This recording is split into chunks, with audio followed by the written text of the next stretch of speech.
They were icons, five voices of kindness and transformation broadcast into millions of homes every week. Their job was seemingly simple: take someone's life that felt stuck in style, confidence, purpose, and with glittering generosity and razor-sharp empathy, make it better. They laughed, they cried, they changed lives. But behind camera flashes and red carpets, a different story was unfolding, one far messier, more human, and deeply unfiltered. Chapter 1. The Lights Are Always On. Karamo Brown remembers the moment it all began. Not the show's beginning, but the beginning of a shift. For nearly a decade, he'd worn his heart on his sleeve for Queer Eye. He helped strangers in need, guided friends through their private storms, and taught millions how to value themselves. Even as the culture expert, he carried within him his own unresolved tensions. Growing up gay in Florida had given him resilience, yes, but also scars that occasionally throbbed beneath his bravado. Season after season, he showed up like clockwork. He legitimized grief. He probed into identity. He spoke about love and trauma with a transparency that made Queer Eye feel like a mirror to the world. Beyond that mirror, though, the other Fab Five, Antoni Porowski, Ton France, Jonathan Van Ness, and later Jeremiah Brent, carried their own burdens, triumphs, and unspoken resentments. They laughed jokes, they took group selfies, they signed postcards proclaiming #Fab5 forever. But inside that scripted warmth, something was cracking. Chapter 2. Of Hot Mics and Whispered Words. The tension didn't explode all at once. It started small, like a hairline crack in plaster. During filming for the 10th and final season in Washington, D.C., Karamo's mother, Charmaine, was visiting the set. Production gave her headphones so she could listen in while he worked, but what she heard wasn't affirmation, it was something much harsher. While her son was momentarily off camera, a few of his co-stars were allegedly caught on a hot mic criticizing him, less about his performance and more about his personal choices. Not juicy tabloid gossip, but real remarks about someone they worked beside day in and day out. Charmaine didn't keep it to herself. She told Karamo. The hurt was immediate. He tried to shrug it off, convinced that long hours and pressure had distorted casual banter into something it wasn't. But when those same whispers seemed to follow him into dressing rooms, makeup chairs, and even late-night conversations, it began to feel systematic, a pattern of pain that had been growing for years. Chapter 3. The Kindness Ambassador's Breaking Point. Behind cameras and glowing testimonials, Karamo had been quietly struggling. It wasn't a sudden collapse, but a slow erosion, feeling unseen by the people he thought were his closest collaborators, feeling mocked rather than mentored, believing that sometimes, in private, he was ridiculed instead of supported. It reached a tipping point just weeks before the premiere of Season 10.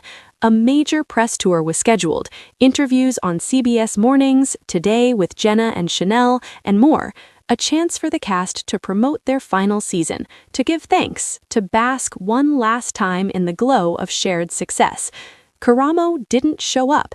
Instead, less than an hour before a live CBS Mornings appearance, his assistant sent a statement.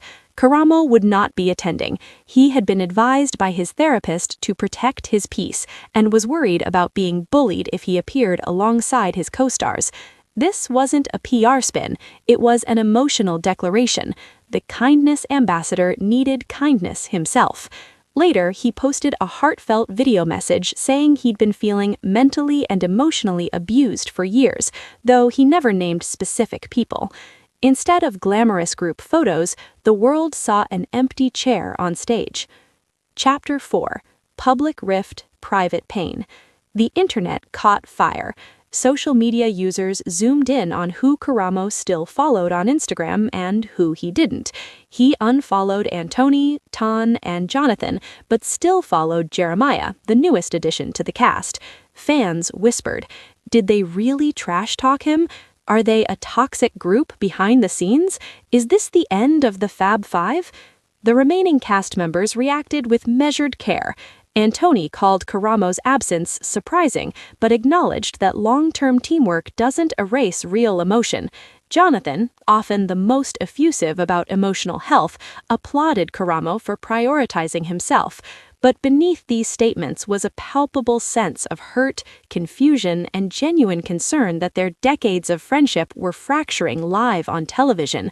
No one publicly denied the closeness they shared, but no one could deny the public fissure forming either. Chapter 5. The Myth of Perfection. Queer Eye was always about transformation, not just in clothes and decor, but in hearts. And for years, Karamo had preached a central message: love yourself and protect your peace. Now, he needed that lesson for himself. In his video, he spoke about how this season's theme, self-care, authenticity, and personal growth, was something he was modeling literally. He thanked the Netflix crew, the fans, and the people whose lives had been touched by the show, without mentioning his co-stars. It was a decision that broke hearts, both within the cast and across the world. Chapter 6. When Reality Bites Back. This story struck a chord because it wasn't just celebrity drama, it was real human conflict. Fans didn't just see boundaryless kindness on screen anymore, they saw someone with boundaries, someone who needed to protect their emotional well-being. Some viewers rallied around Karamo. They praised his courage. They celebrated his transparency. They saw him as someone who lived what he taught. Others wondered if years of tension had finally bubbled to the surface. Was this just miscommunication, a toxic workplace, or a collision between personas crafted for TV and personalities forged in real life? Behind the curated smiles and the perfectly edited episodes, it turned out that these 5 people, just like the people they helped, had messy inner lives, unresolved pain, and cracks where the light got in. Chapter 7. A Season of Healing or Farewell. Queer Eye's 10th season debuted less like a triumphant farewell and more like a mirror into truth. As fans streamed the final episodes, many felt the tension reflected in backstories, in the hugs that didn't quite linger long enough, in smile lines that didn't reach the eyes. Some online commentators noted that the final season felt different, smaller, quieter, almost more intimate, as if the show itself acknowledged that even beauty pageantry has limits when the people behind it are hurting. And while Netflix has not canceled the series' legacy, viewers started wondering, can love truly heal if the healers haven't healed each other? Chapter 8. The Legacy We Inherit. Karamo's bold choice to step away from pressure, even at the cost of public friction, sparked a national conversation about boundaries, mental health, and the shiny veneer of reality television. It forced audiences to ask hard questions.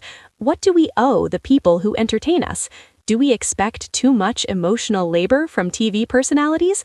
Can authenticity coexist with performance? The Fab Five had always told stories of transformation, but now the biggest transformation was off-camera, internal, and deeply personal. Karamo watched the season unfold from home. Some days he felt relief, other days he felt loneliness. But most of all, he felt clarity. His life wasn't meant to be lived for applause, it was meant to be lived for peace. The glow of television may fade, but the legacy of Queer Eye didn't disappear. It became more complicated, more real, and ultimately more human. Because sometimes even the kindest among us need to put down the there and fix their own reflections first. Epilogue. The True Makeover. They altered wardrobes, they redesigned homes, they transformed hearts on screen. But the most difficult makeover was the one behind the glam, where kindness wasn't hired, audience applause wasn't guaranteed, and healing wasn't scripted. Karamo's choice wasn't just a celebrity quarrel, it was a reminder that self-love is a journey, not a hashtag, and that sometimes the bravest thing anyone can do is look inward, even if it means looking away from the camera. If you'd like, I can continue the story with alternate endings or expand on each star's internal perspective to deepen the narrative even more. Just tell me.